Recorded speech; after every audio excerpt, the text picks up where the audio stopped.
વાત કરીએ ભરૂચમાં સ્વયંસેવક દળના સભ્યોએ ગૃહમંત્રી અમિત શાહના રાજીનામાની માંગ સાથે વિરોધ નોંધાવ્યો અને કલેક્ટરને આવેદનપત્ર પાઠવ્યું। અમિત શાહની ડોક્ટર બાબા સાહેબ આંબેડકરની ટિપ્પણી મુદ્દે જિલ્લા કલેક્ટર કચેરીની બહાર વિરોધ નોંધાવી ગૃહમંત્રી અમિત શાહના રાજીનામાની માંગ કરી છે।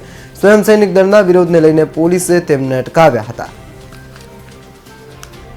આજે સ્વયં સૈનિક દળના માધ્યમથી અમે લોકો અહીંયા ભરૂચ જિલ્લા કલેક્ટર કચેરીને આવેદનપત્ર આપવા માટે આવ્યા છીએ કે સંસદ સભાની અંદર અમિત શાહ જે તડીપાર છે એમણે જે બાબા સાહેબને આંબેડકર આંબેડકર આંબેડકર એમ 3 વખત બોલી અને જે અપમાન કર્યું છે એ મૂળ નિવાસી સમાજ દલિત સમાજની લાગણી દુભાઈ છે અને એ ક્યારેય ચલાવી લેવામાં નહીં આવે।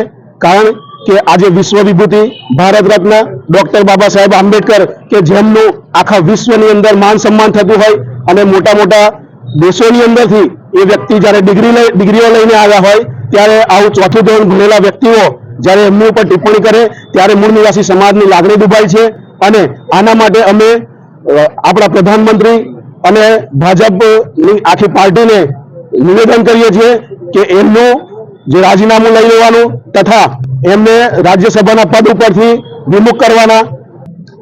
અમિત શાહે જે બાબા સાહેબનું અપમાન કર્યું, તેમને જે તોછાઈ ભરા વાણી વિલાસથી એમનું અપમાન કર્યું તે અમે સહન નહીં કરી શકીએ।